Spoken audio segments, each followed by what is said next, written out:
Professor Ghatak. It's an absolute honor to have this opportunity to speak with you today. Thank you for taking the time to share your story and insights with us. You have been a teacher to generations, as I know, not just through the classrooms at IIT Delhi, but through your books that have educated thousands across India and beyond. Whether it's optics or quantum mechanics, students have grown up learning physics through your words, sir. In this conversation, we hope to trace the story behind that inspiring legacy, your early life, your love for science, your role as a teacher and mentor, and the thoughts that continue to guide you even today, sir. Very glad to be here. Thank you, Mehul. Thank you for inviting me for this discussion. I look forward to an engaging session with you. Thank you. Thank you, sir. It's our privilege to have you here. Could you tell us about your early life, your family background, and the environment you grew up in? Okay. Uh, I was born 8 years before independence. I was born in 1939, and from 39 to 42, we were in Kolkata. Mm-hmm. And my father was in the Alipur test house. And he did his DSc in organic chemistry from Oh. Allahabad University in 1935. Mm-hmm. And the lab that he was involved with eventually became CSIR, as you all know, Council of Scientific. Right. So he was one of the founding members. There were 12 such people who were the first to join CSIR under the leadership of Professor S.S. Bhatnagar. So he was one of them. He has several papers with Professor S.S. Bhatnagar. And then because of the Japanese bombing, the whole institute was shifted to Delhi. So the DSIR, Department of Scientific and Industrial Research, under the British regime, British were still ruling India, so they went to Delhi. So my father also moved to Delhi. So from 1942 to 46, he worked in the CSIR laboratories, and that was then housed at the Delhi University campus, And then in 1946, he was offered the position of head of the chemical examiner's office in Agra. Hmm. And at that time, I was, I think, 7 years old. So we moved to Agra, and my childhood, to the extent I remember, was spent in Agra, and my first schooling also there. So before that, I should mention that in 1946, I still remember Mahatma Gandhi was giving a lecture in Red Fort area, and my father had taken me there, and we saw him lecturing. I just vaguely remember that we saw Mahatma Gandhi from a distance. So I belong to that generation. So I'm really, in a sense, prehistoric. So in 1947 January, because there was a lot of turmoil going on in the country, my father admitted to a English medium school, which was near our home in Agra, and then India became independent on 15th August 1947, and there was a move that everything will be in Hindi. So I left that school in December of 1947, and I was in Standard 1. And for the next 6 months, my father had a tutor coming to my home who taught both myself and my elder sister Hindi and mathematics. And then my father in July 1948 took me to a school, Baptist Mission High School. And so there I was good in mathematics apparently, and good in English, good in Hindi. So my mother told a parent of my friend, we were going together to the school. It's a long walk. There is a nearby school. You see, these days people try to put their children to the best school available. But mother said that let him go to a nearby school, which was about 100 yards away. And if I tell you the full name of the school, you start laughing. It was a Hindi medium school, Shri Hubalal Mathur Vaish Uchatar Madhyamik Vidyalaya. Vidyalaya. Yeah. But our teachers were very good, very Oh, motivated. And so from class 7th, 8th, 9th, and 10th, I was in that school. okay. And so if I consider my life to be successful. So the school, of course, does matter, but Hmm. you don't have to go to the best school in town. That is my advice to the younger parents. So we Hmm. went to that school. We had good teachers, and we were also motivated to study. And so we studied, and on 10th class, I got a first division in the UP board. So then my father took me to Agra College and I started studying science there. There was the thing that I want to mention is that there was no JEE, no NEET, no anything, no competitive examination. See, that Hmm. is a very big thing that has happened recently. And there was Hmm. no stress. There was no stress in. Hmm. You just have to get a first divisions. That was 60%. 60%. My so my sister also joined the arts course in Agra College, my elder Hmm. sister, Hmm. and we used to both go together. And those 4 years, then 2 years in intermediate, 2 years in BSc, and 2 years in intermediate was all in Hindi medium. Was all in Hindi medium, and then Okay. suddenly in the third year we went Hmm. to English medium. So Oh, fortunately, because I knew English, the transition was not that difficult. But for some of my friends, it was quite difficult. But those 4 years in Agra College, you see, Agra College was established in 1823 by Pandit Gangadhar Shastri. okay. So it used to be, it is maybe still is one of the very good colleges. Our teachers were excellent, really. And in a class of about 50 people, almost everyone will attend. We were very serious, very respectful to our teachers, and teachers were also very affectionate towards us. So I still remember, very fondly remember my 4 years at Agra College. I was so comfortable at the college, so I wanted to continue my MSc. But my Hmm. father knew Professor D.S. Kothari. I'm sure you have heard the name Professor D.S. Yes. Kothari. My father did MSc in chemistry. Professor D.S. Kothari did MSc in physics from Allahabad University. They were classmates together. And of Oh, course, okay. Professor D.S. Kothari had made a great name for himself, Yeah. and he was at Delhi University, head of the physics department. And so he said, no, you should try for it. So we just applied. I just applied and I got there. There was no, again, no jam. Now you have to appear in joint admission test. We used to live very close to Taj Mahal. And my Oh. father knew large number of people. So one Hmm. of our guests was Professor Satyendranath Bose, SN Bose. So Oh. he stayed. I still remember that. We took him to Taj Mahal and Okay. we showed him around. And he came just to see Taj Mahal and stayed with us. My father knew him from his Allahabad days, and so he stayed with his family, with his wife and his daughter, one of his daughters, for 3, 4 days or 2, 3 days. What was your age, sir, when he visited? I think he came in 52 or Hmm. 53. So then I was 13 or so, 13, Oh, 13 okay. or 14, something like that. Maybe too young to ask some questions on physics. No, no, I didn't ask anything. He asked me. I still remember he asked me, what are you doing? I said, I am doing trigonometry. I still remember that. And he said, Uh, what in trigonometry? And things. I don't know what I answered. But I did not know that he was such a great man. I uh, did not know that. But he was an extraordinary, simple man.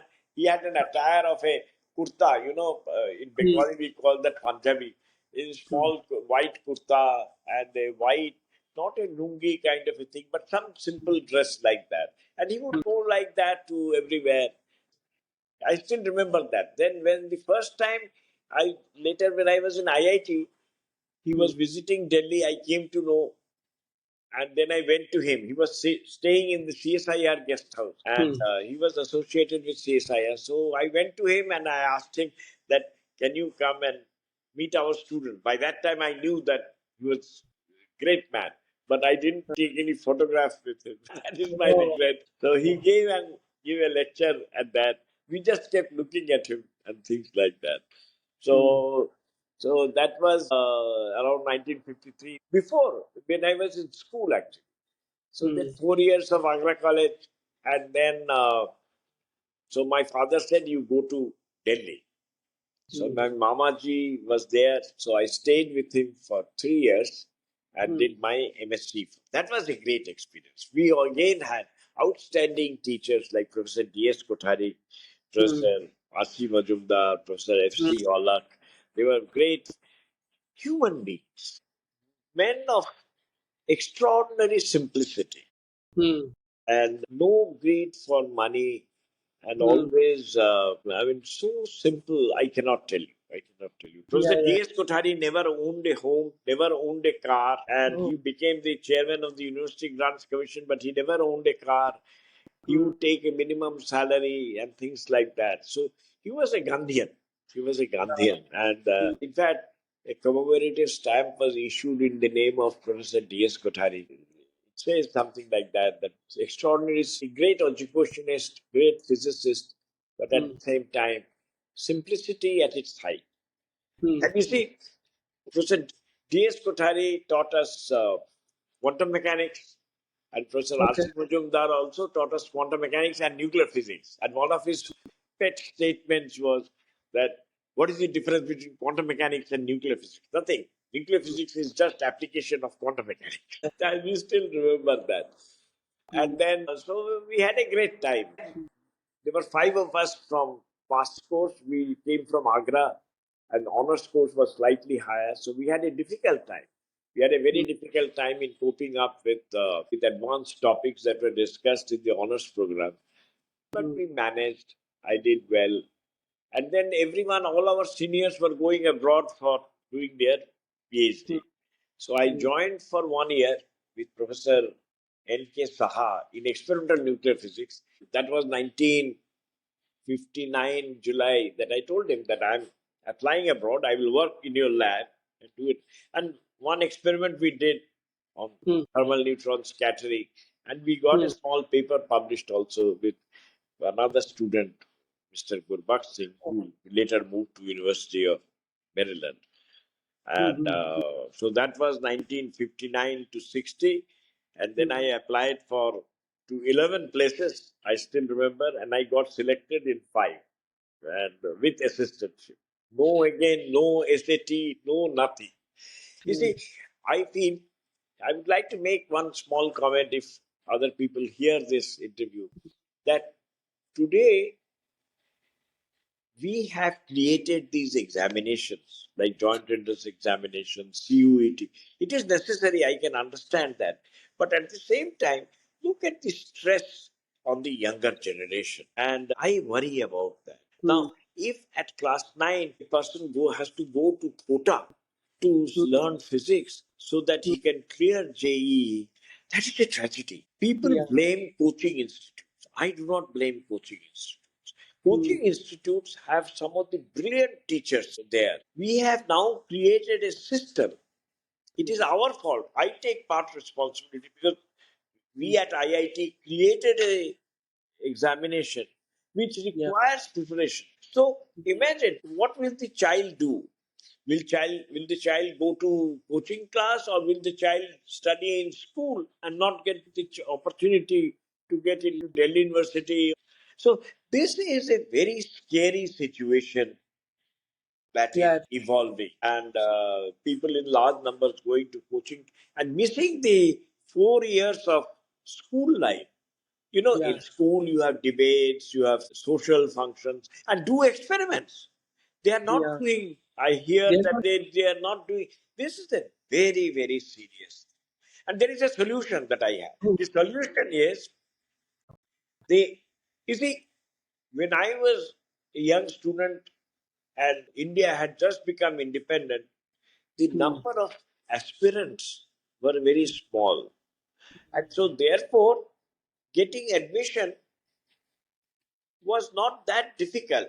that difference. And therefore, your board examination result and things is now to get admission, you have to do that, do the Yeah. coaching. and go out of the school, have a fake school, and all these wrong things are available.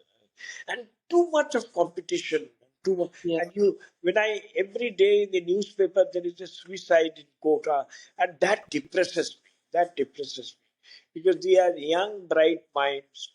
But the coaching centers, in my opinion, also teach you problem solving. So that Hmm. is a very, very important thing. But only 1% or 0.5% of the students are successful, the rest are not. But they Yeah. develop the habit of.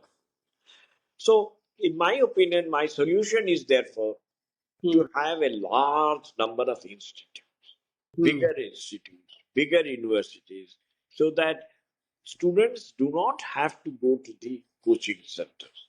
And once again, I do not blame the coaching centers.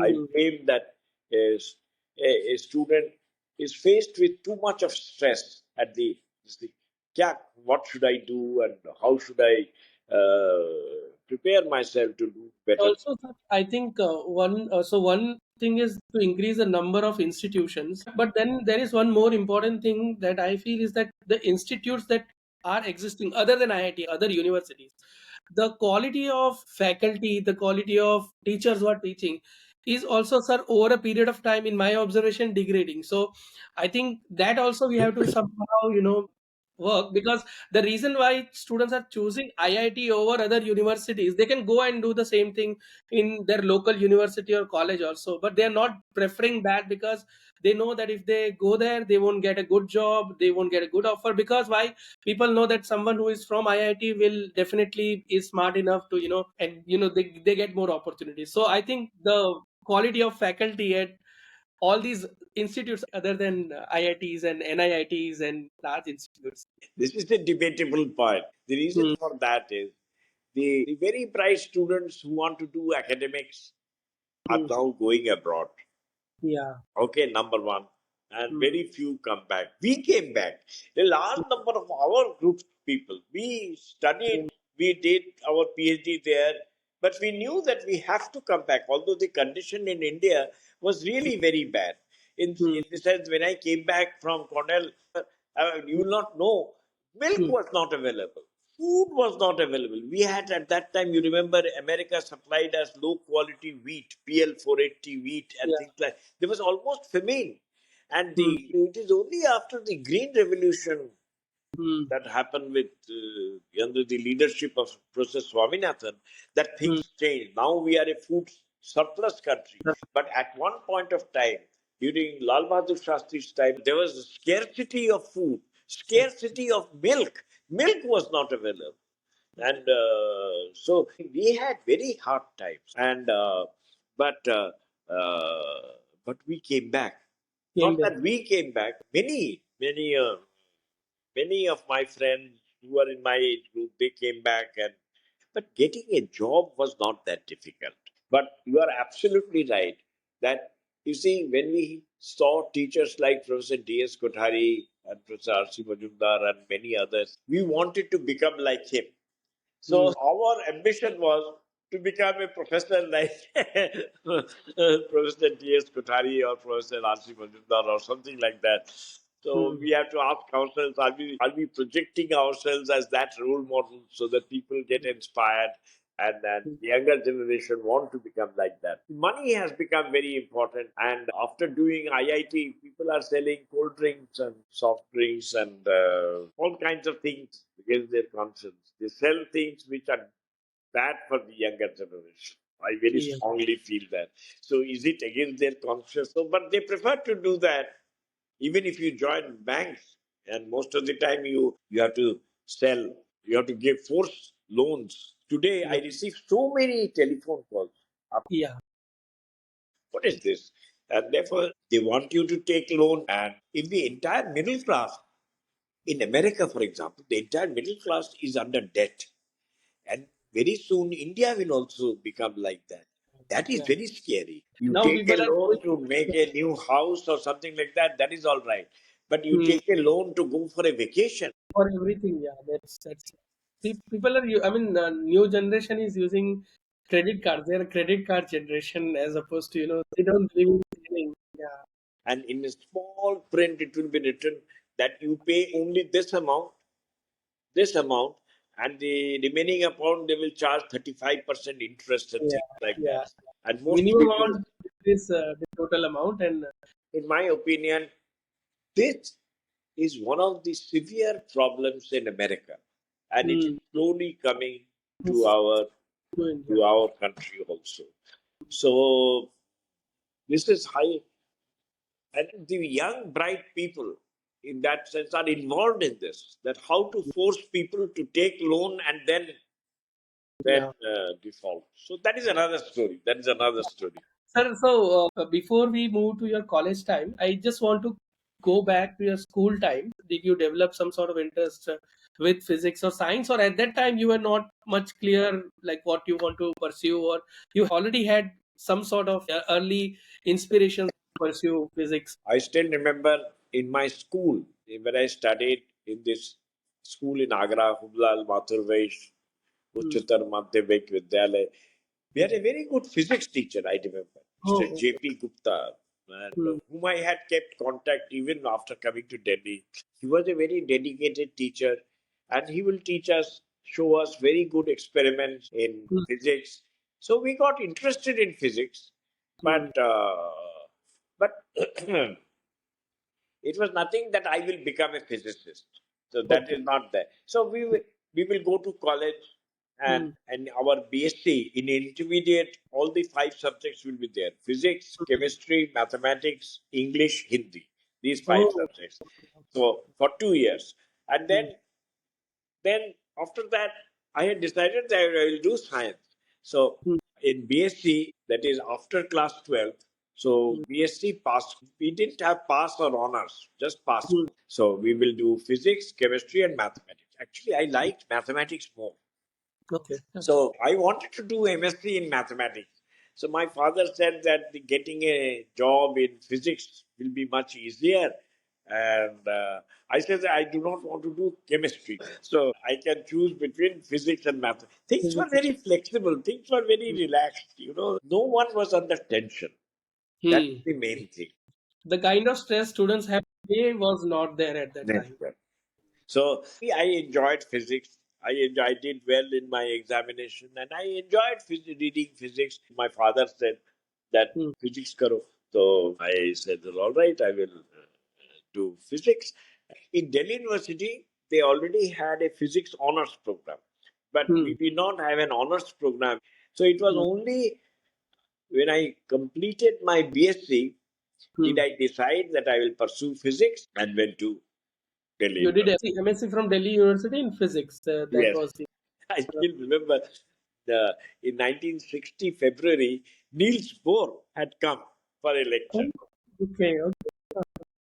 So I was then the student secretary or joint secretary or something like that. Physics Association student. There used to be as everyone, and he stayed in Maiden's Hotel in Delhi, Mm-hmm. and I think I had brought him from the hotel.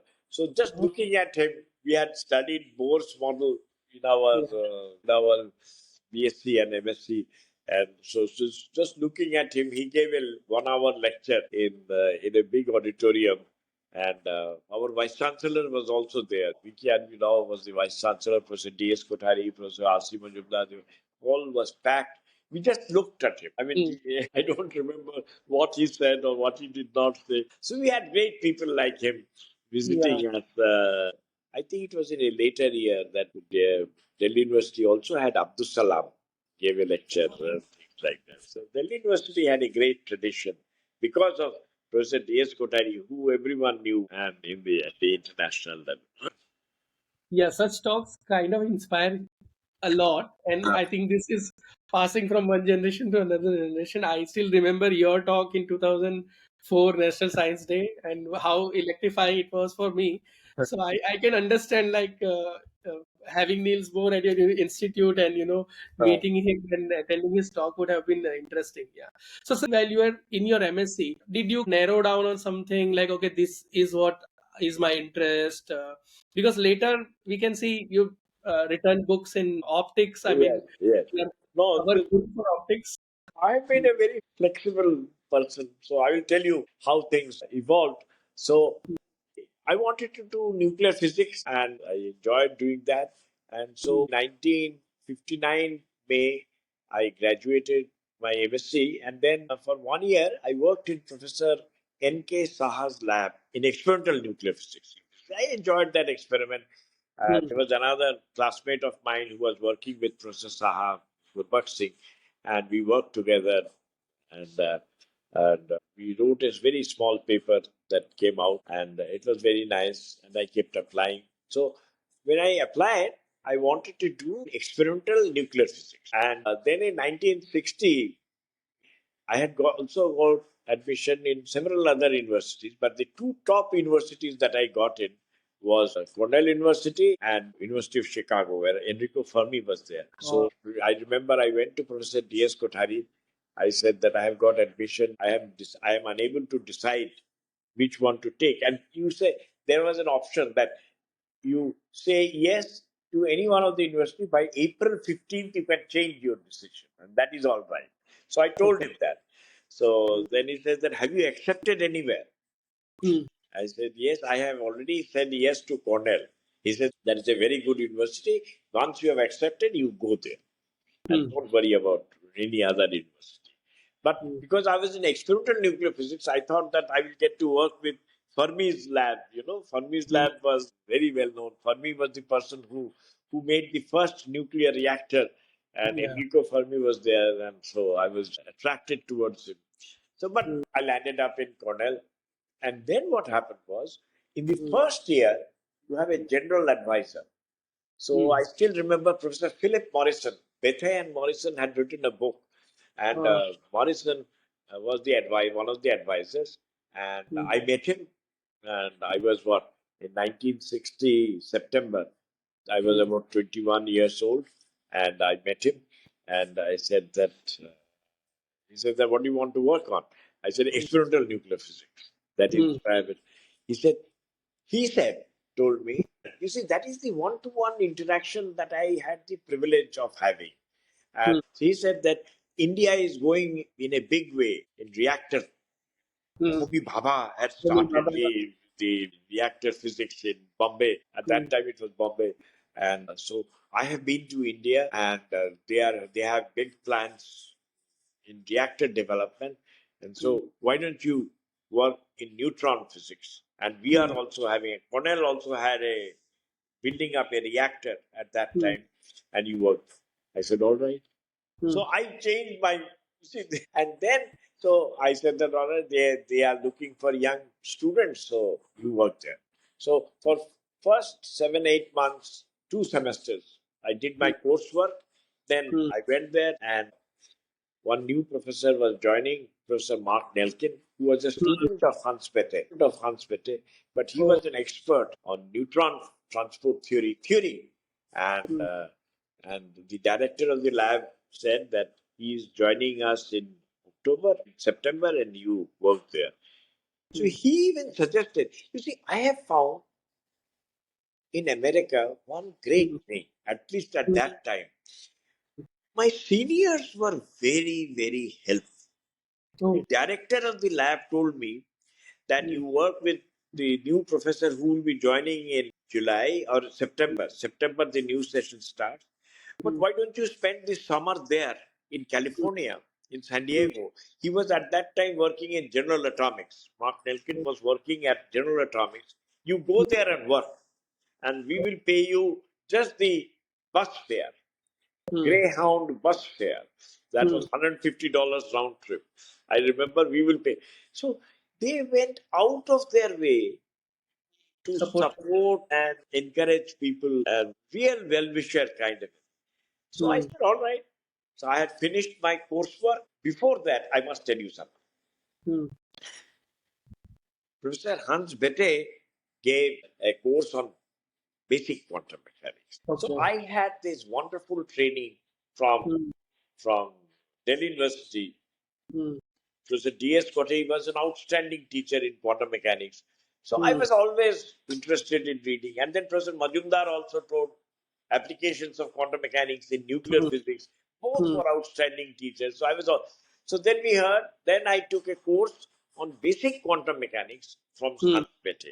And as Hmm. you know, Hans Bethe received the Nobel Prize later. But he was a meticulous teacher. Meticulous. He will come on the dot. If this course lecture starts at 9 o'clock, he will come 8:55. He will be standing for the Hmm. students to come. What discipline and what Hmm. meticulous way he will prepare. And it was Hmm. a pleasure to hear him and learn quantum mechanics again. The main advantage that happened was in India, as you know, Hmm. at that time at least, there was no problem solving. You see, Yeah, there was no problem solving. We will have to sir. derive the hydrogen atom spectrum or Unfortunately, today also in specifically students pursuing BSc and MSc physics, lot of universities other than IIT doesn't have problem solving.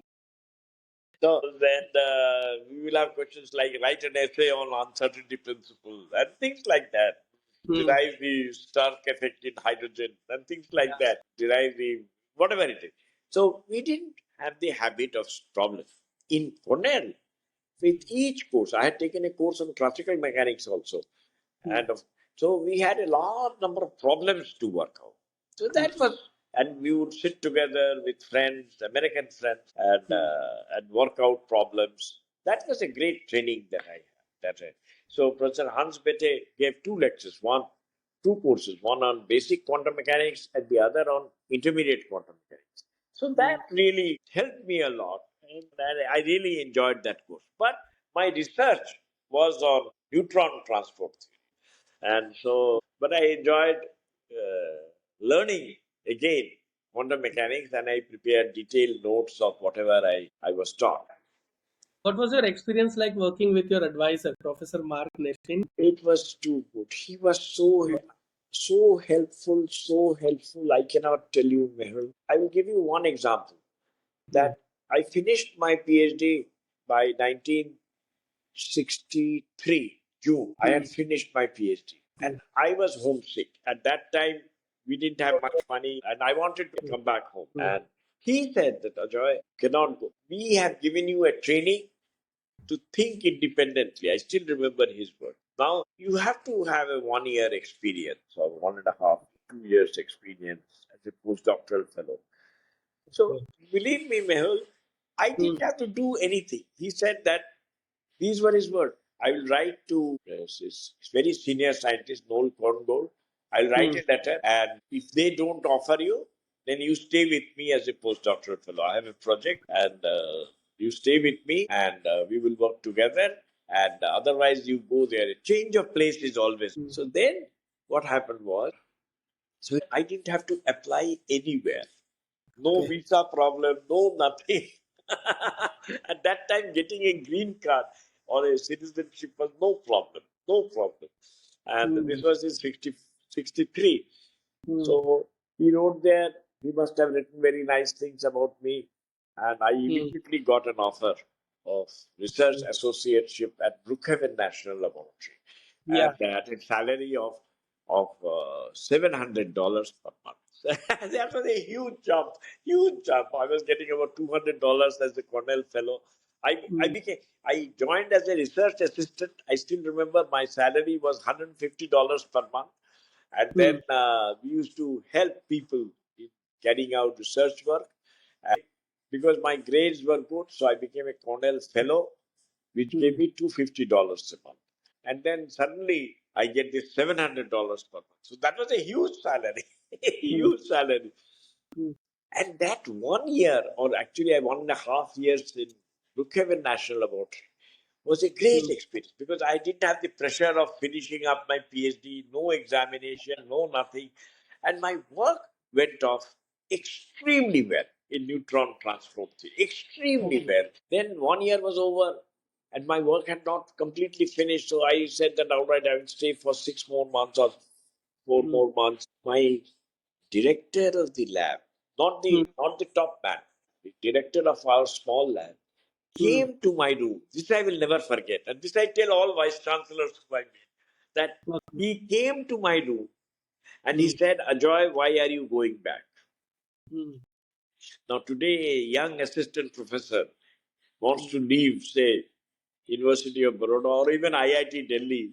Uh, will the vice chancellor come to the room that why if he is a good man, if he, and I didn't have any research paper with this gentleman. I didn't have mm, any, but he knew that my work was going on well, that I was a good scientist, mm, this thing, and it will be good to have me. He said, mm, "Why are you going back? You go home." He said that you go home for 1 month and come back. and come back. I said, no, no, no. And I didn't have a job. I became a pool officer in Delhi University. But that was a great advantage. I will tell you why it was a great advantage. So I Mm, became a pool officer in the, so these personal touches that I had, that my thesis advisor was not only a great physicist, but a mm, great human being, human being. always trying to help. We will Mm, have coffee together. Even my teachers, we used to go, he will take me for a cup of coffee to the cafeteria. mm, Do we do that? I have to ask myself. And I used to do that with my PhD students, but not with my mm, undergraduate. Professor D.S. Kothari and Professor Archie Majumdar and all people like that.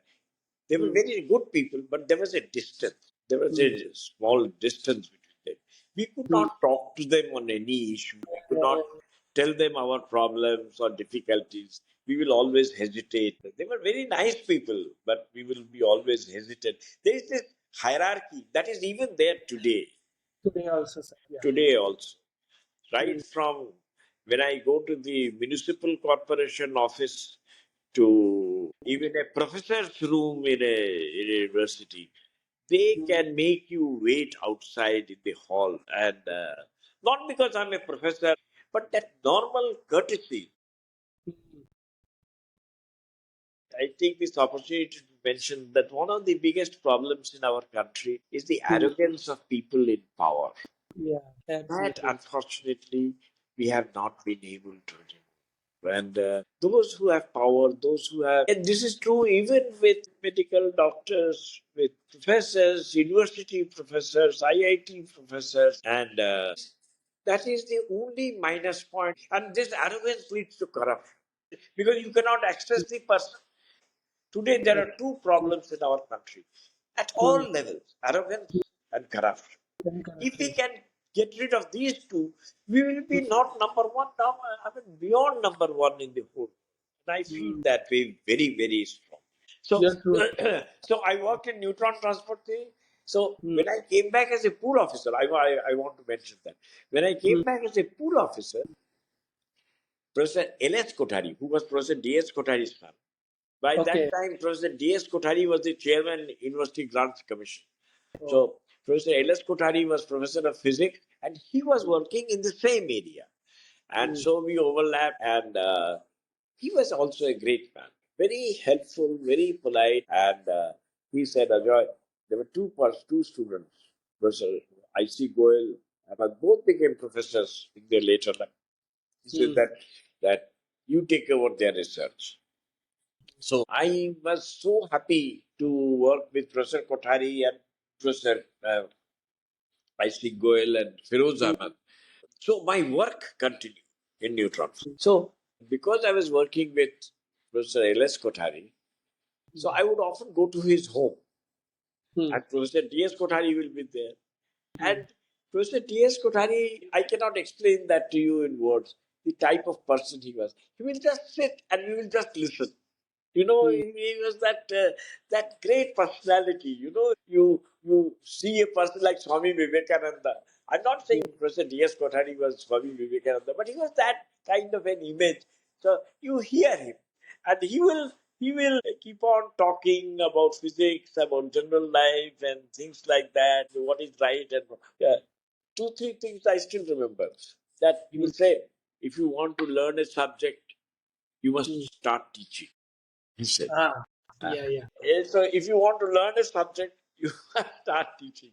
Then he Started. says, then he told me in Hindi one thing, Ajay, har वक्त satsang kiya karo.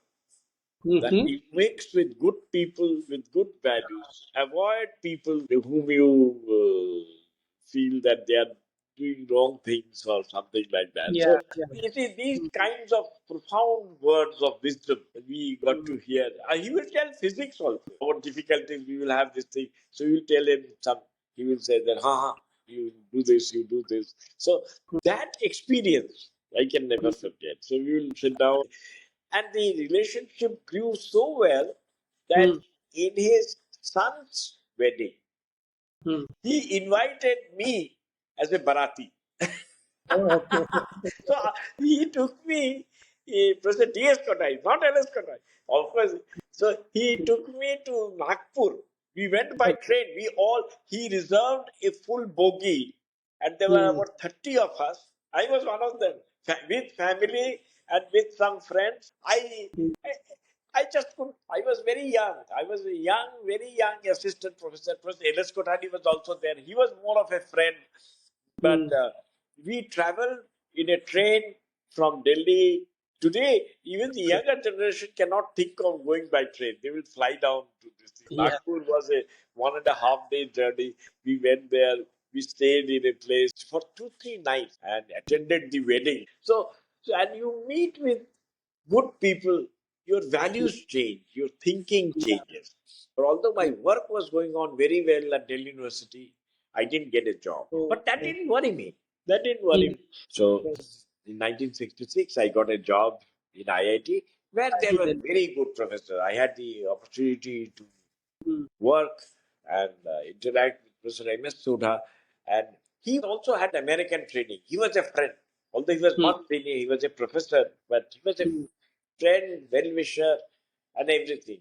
All the time accessible. Although he became the head later, I developed great friendship with him. And IIT Delhi had a very good optics program.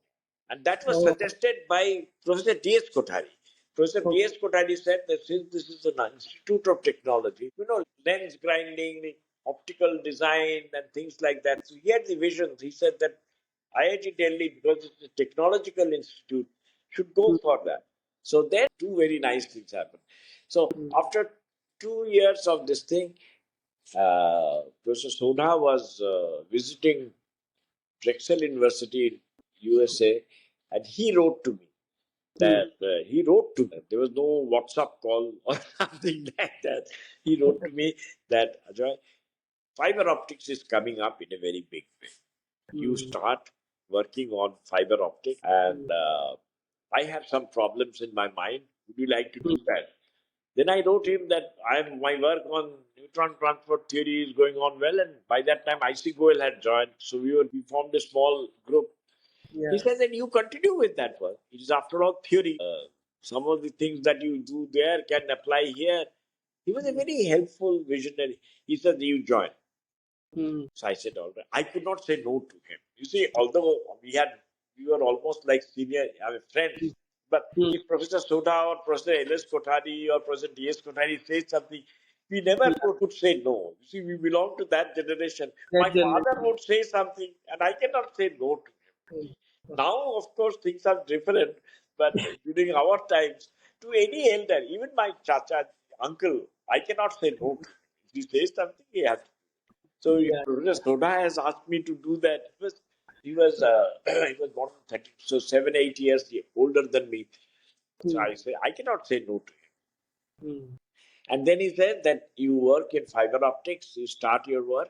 He suggested me a problem, Oh, and he okay. outlined me that is Mm, तरह से you do it like this. So he was also a very great physicist. So we started work. That's how I got into optics. okay. When I joined, Mm, Professor Lokunathan was teaching quantum mechanics at IIT okay. Delhi. And Mm, since I was very fond of quantum mechanics, and mm, he had training from Columbia, Professor Lokunathan, mm, and he worked with Serber. So I started, in addition to my teaching duties, I mm, started attending his class because he worked on applications of quantum mechanics, and he was a remarkably good human being. He is 95. He's about mm, 10 years older than me, and mm, he lives in Bangalore, and mm, remarkable, very good human being. And I would talk to him and learn from him and start discussing. So I started attending his classes, and would Mhm. discuss and argue about the solutions that he would put forward. And then suddenly he got a professorship at Jodhpur, and, Okay. uh, and he was leaving. And this was around 67 or 68. And Hmm. then Professor Soda was the head of the department. And he said, that since you have been attending his work, you take over the quantum mechanics. Okay. And and I of course loved that subject, Hmm. and so I of course said yes. And then what Hmm. happened was that Hmm. because of my background at Cornell, I had a large number of problems. I had discussions with Professor Lokanathan and things like that. Hmm. And Hmm. so uh, I prepared, I would prepare a large number of questions and answers. And Hmm. Professor Lokanathan also used to do that. And Hmm. he left for Jodhpur. And then Professor Bawulal Saraf, I don't know whether you have heard his name or not. He used to be in Jaipur. So he asked Lokanathan to join Jaipur. He came over, and Hmm. then we started talking, Professor Lokanathan and myself. Hmm. Whenever Professor Lokanathan will come to Delhi, on Hmm. writing a book just on problems and solutions. Okay. And in fact, our contract with Macmillan was the title of the book was, I still have that, Problems and Solutions in Quantum Mechanics. So we prepared a large over the course of 2 3 years. So the first edition came out in 75, Hmm. 1975. So just Hmm. now, IAPT, Indian Association for Physics Teachers, Physics teachers. organized an interview in which it's very nice of them that they said that 50 years of quantum mechanics book. Now it is in the sixth edition Yeah. and expanded. But it started with problems and solutions. Then every year I would at least teach one course on quantum mechanics, either quantum mechanics 1 or quantum mechanics 2, and one course on optics or applied optics and things like that. So I was very passionate about teaching. I took it very seriously. I dedicated myself and I enjoyed. I Hmm. still enjoy. I still Hmm. enjoy teaching physics and I am 85. I was just telling my wife the other day that I still want to teach quantum mechanics, the basic quantum mechanics, and basic the electron. When you explain the double slit experiment, Sleep electron passes experiment. through both the holes simultaneously. I can make them understand that it is neither a Yeah. wave nor a particle. So the Yeah. question is, some books write, sometimes it's a wave, sometimes it's a particle. That is a wrong answer. Feynman Hmm. very beautifully says that it Hopefully. is neither a wave nor a particle. It is Hmm. neither a wave nor a particle. Then what is it? It is described by the wave function psi, which is the solution of the Schrodinger equation, which cannot be derived. Hmm. Yeah. Yeah. Which cannot be derived. So I think I can explain basic quantum mechanics, basic concepts in quantum mechanics. This is the edition I have. Oh my!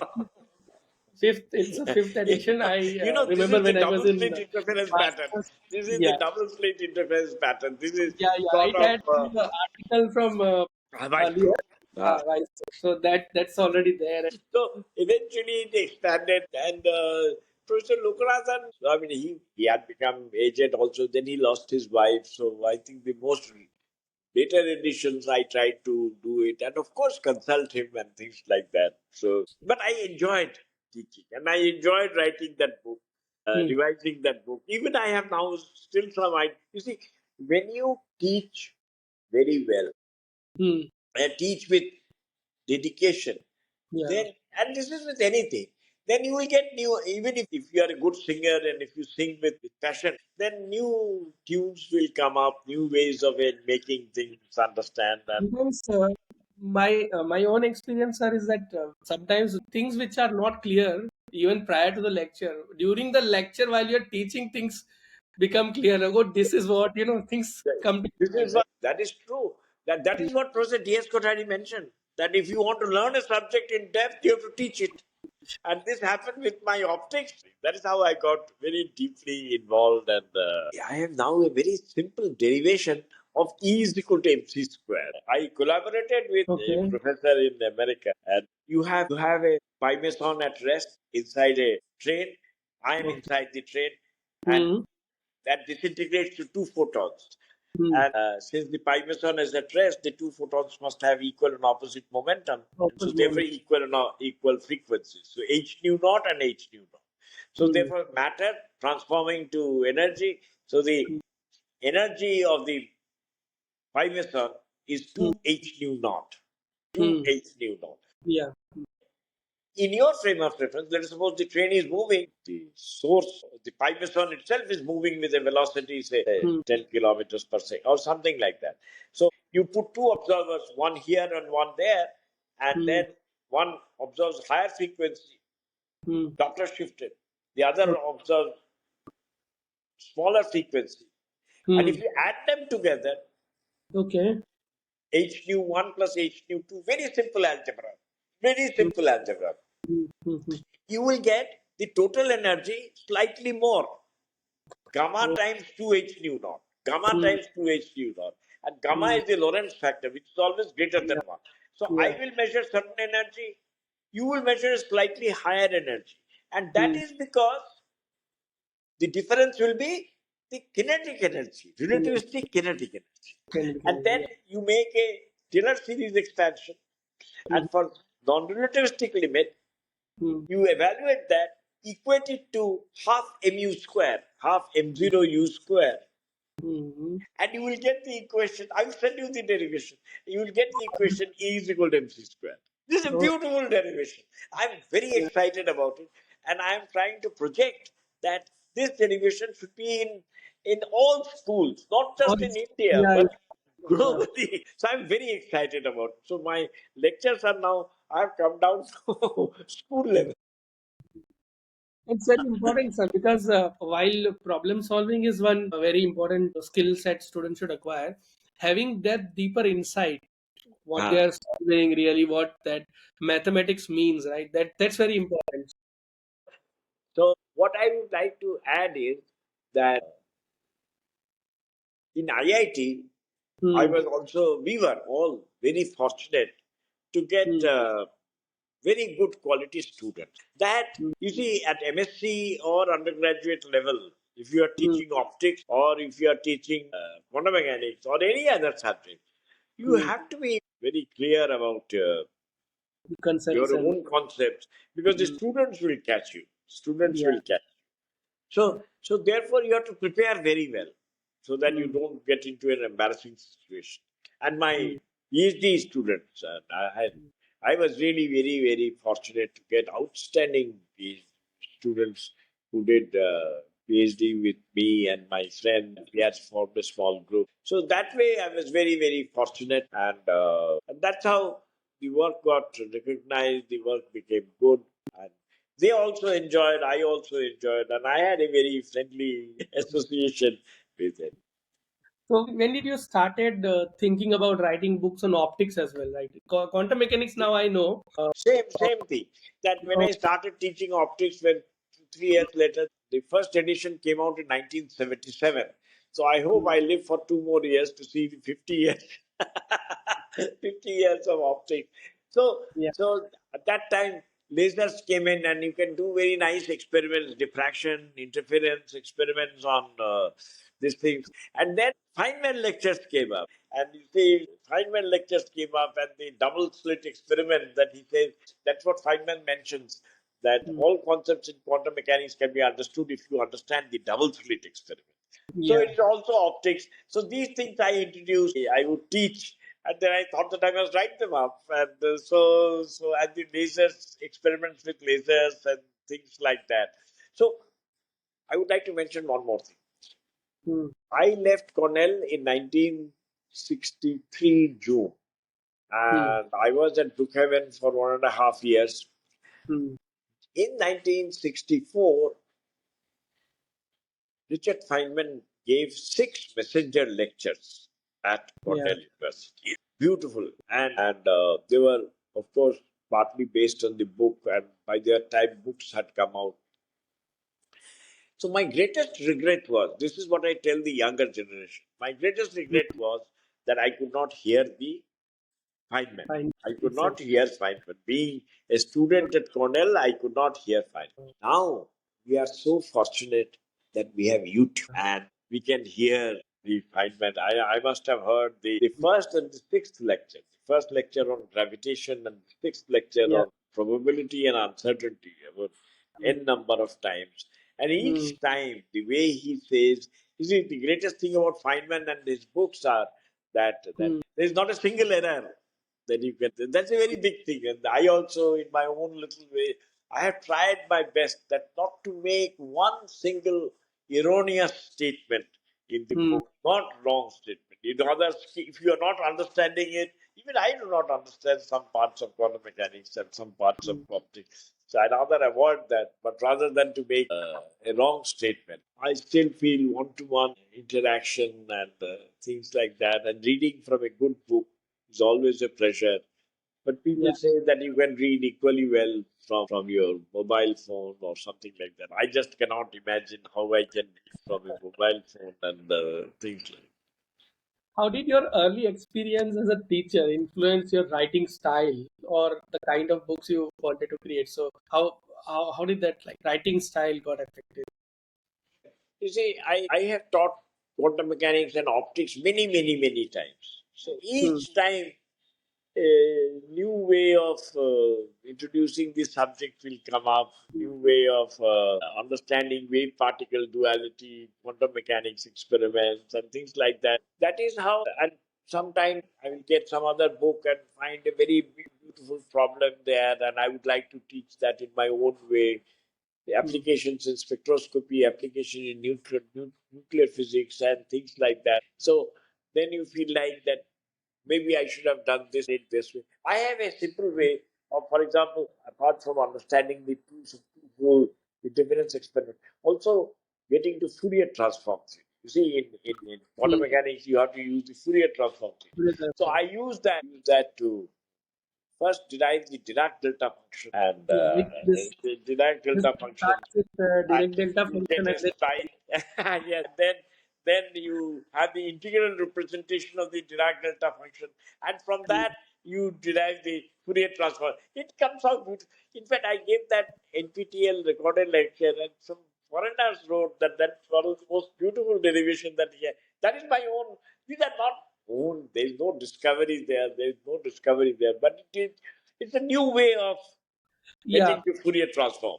it's a sir. I call this as a pedagogical discovery in a sense that Yeah. it's not a discovery of new concept, but it's a way of teaching something which is more complex or difficult, and you kind of find a nice way to navigate. So it's a pedagogical.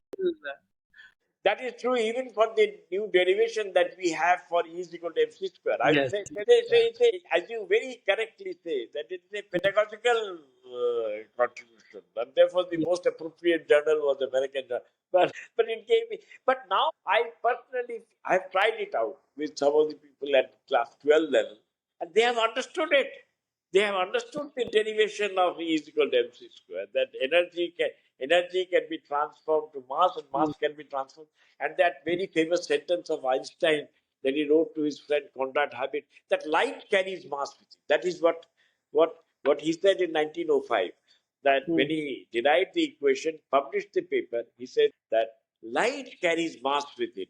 And he said, mm, if I remember correctly, the idea is seductive and amusing. But I think the Lord maybe he did not himself believe. He said that maybe I am wrong and things like that. mm, mm. So now I have a now the derivation that Einstein gave, that was of course correct, but it is so difficult to understand. Now I have a Yeah. derivation which is very easy to understand. So in my opinion, it's a big contribution. Yes, absolutely. It's a pedagogical, as you correctly say, it's a pedagogical Mm. contribution. In your view, what kind of skills or habits indicate that a student is research ready? In my opinion, the thesis advisor plays the best role. That is in America, they say that a PhD degree allows you to think independent. So, how much does Mm, the PhD supervisor guides you. You see, too much of guidance is also not mm, good. And he allows yeah, you to develop skills for yourself. So that the role that is played mm, by the PhD supervisor is most important. Is most important, and he tells you to think and solve a problem. There is a very famous quote that a student mm. once got PhD admission with Professor Dirac. So he went and PM, the first day he says that you study quantum mechanics.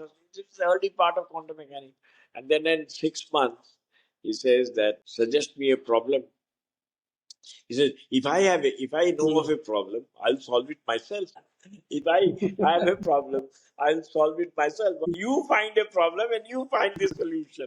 So that is another limit of independence that the and during those days there used to be always a single author paper. Dark's all papers are single author, and he allowed all his Yeah, students yeah. to publish, all his PhD students to publish single author paper. Okay, single. He said that we will talk, we will discuss. Mm, You ask me questions. If I can answer, I will answer.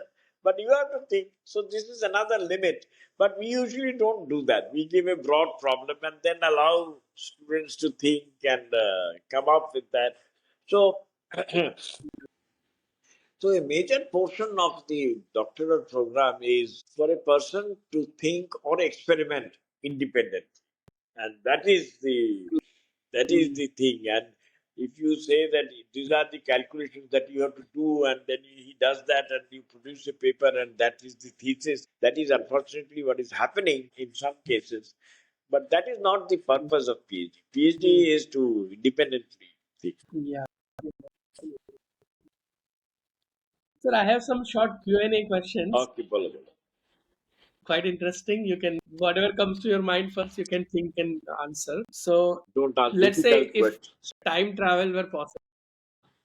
No, sir, it's time travel were possible. Assume that. Which scientist or physicist would you most like to meet and have a conversation with? Feynman. Feynman. Feynman. Of course. And what would be your conversation with Feynman? What would you Oh, discuss I with would him? like to have a one-to-one conversation on basic concepts in quantum mechanics.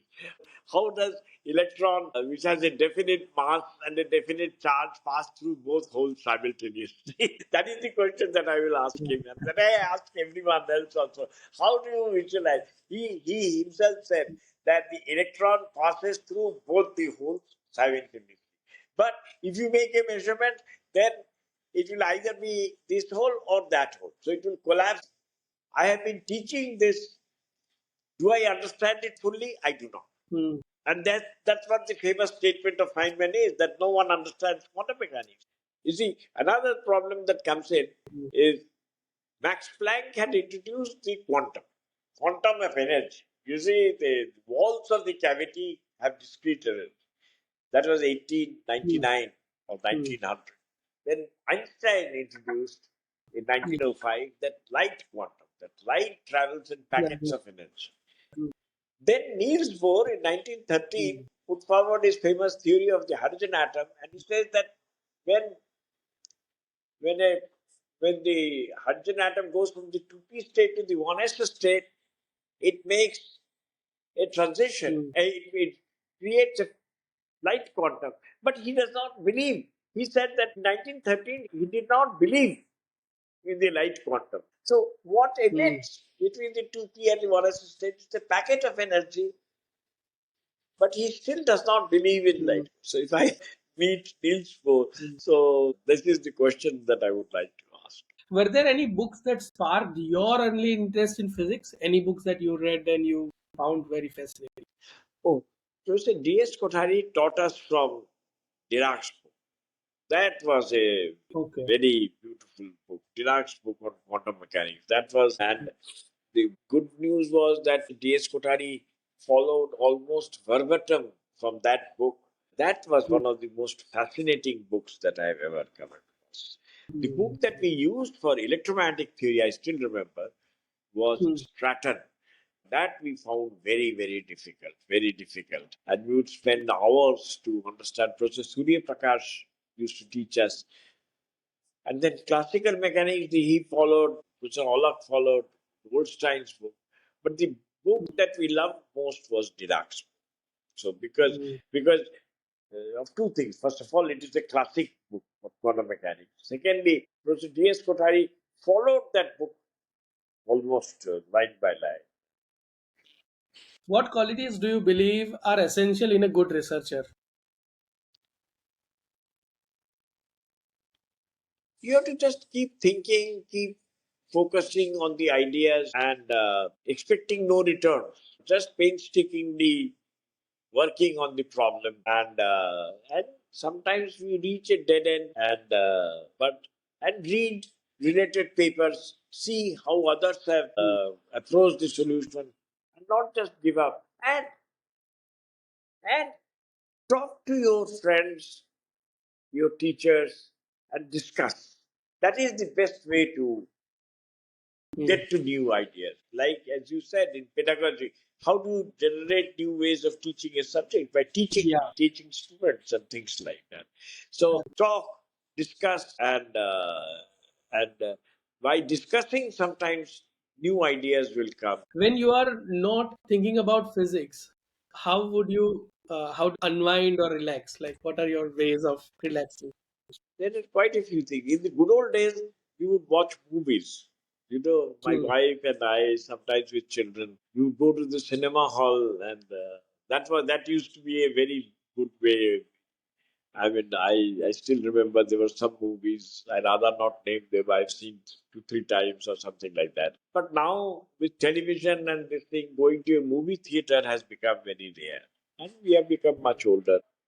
What my wife and I feel listening to Rabindra Sangeet, what Rabindranath Tagore composed 100 years back is something remarkable. And the words that the songs, the script that he created, the thoughts that he conveyed are just profound. He says, for example, in one song, there are so many, each song, each verse has a story, something to learn. He Mm. says, "More rokha karo, inahay more prarthana." When I have misfortune coming to me, oh my God, Mm. help me. Take me out of Mm. that. That is not my prayer. That is not my prayer. You Mm. give me the strength to bear. And think like it's a very simple two-line thing, and it conveys so much because we face difficulties every time, Mm. and in every this thing. He says that when we have difficult times, we should not get afraid. And he had himself a very, very sad life. He lost his wife, he lost his children, and sister, and so on. So he once told his friend that "Mrituke bhoy paina," that I am never scared of death and things like that. Mm. But the compassion that he had for everyone, and the compassion that he shows in and someday, when you come to Delhi, I will tell you some stories that he has written, and so Mm. heart touching that that Oh, okay. that in the end, a person says that someone has committed a sin, the girl has committed a sin, some wrongdoing, and Mm. her friend is unable, or her husband is unable to forgive her. And then in the final hours of his life, he says to God that I could not forgive. You will probably forgive her, but Mm. I could not forgive him. That is my greatest fault.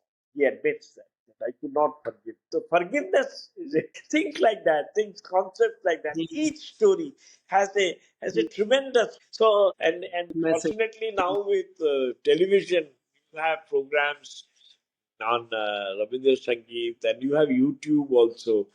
So that my wife also enjoys that very much. So we watch it Mm. together. So that is a very big relaxing thing. Coming back to physics, like, is there any unsolved problem or question that is still unanswered that you would like to see getting answered or Oh resolved yes, during your I'm time? thinking of doing his calculation. I'll tell you later. But there are several such things. Yes, of course, there are several things. You see, what I feel is that I miss IIT. Let me tell you, I am in America now. They have no age of retirement, Hmm. but in Indian institutes and universities, things are not good. In the sense that at 65, the person is still very active. And not only that, there is no provision. They will make sure that you leave. There will be no room for you. There's nothing and things like that. And this is not only in Delhi, but everywhere, everywhere. This has to change. This has to change. And uh,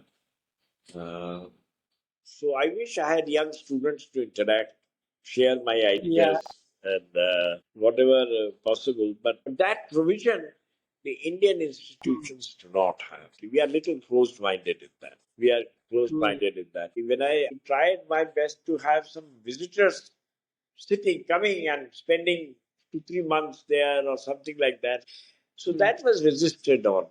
And so the and a good cafeteria and things like that. And all my Hmm. life, I've fought for a good cafeteria in IIT Delhi. And not there, not there. Where students and faculty, because that I remember, which is missing Hmm. in Delhi University, that students and faculty can sit together and have Together with. discussions not only on physics but also employment opportunities, as you correctly say, and things like that. So that thing is not there. And even at this age, I feel that I wish I had a forum where I can discuss things as I am discussing with you today about my thoughts and then get their viewpoints over a cup of coffee or something like that. That once you are out, Absolutely. you that is what C.R. Rao said, that you retire. See, who got a very big prize in the United States as statistician, and he said that Hmm. the day I retired, uh, that's it. The, Hmm. the next head of the department said that you just leave. And then he went to USA and he did very good research work. So what a great talent that India Hmm. lost. And Hmm. he worked till 100 and he died at the age of 102. He got a president's medal for their work. So we do not know how to respect it. Yeah. Our faculties and brilliant. We do not know. We still have not created a structure where today hierarchy is still very much there, and we do not have that. It's very unfortunate. It's very unfortunate. So I still feel that, and even in institutes like IITs, which are not short of money and things like that, there is too much of. I rather not say this on a public forum. Professor Ghatak, thank you so much for this It's a generous pleasure. conversation. It's been truly enlightening to hear about your journey from your days as a student to becoming of course, a guiding force in the in I, optics, the only especially thing at. that I can tell you at the end is that I still enjoy reading a good book on physics, not only other areas, but physics. I really enjoy. And when a difficult things becomes clear to me, and so that I can explain it in a simpler language, then that makes me very, very happy. And that I'm still trying, still trying. So it has been my pleasure to talk to you, Mehul. And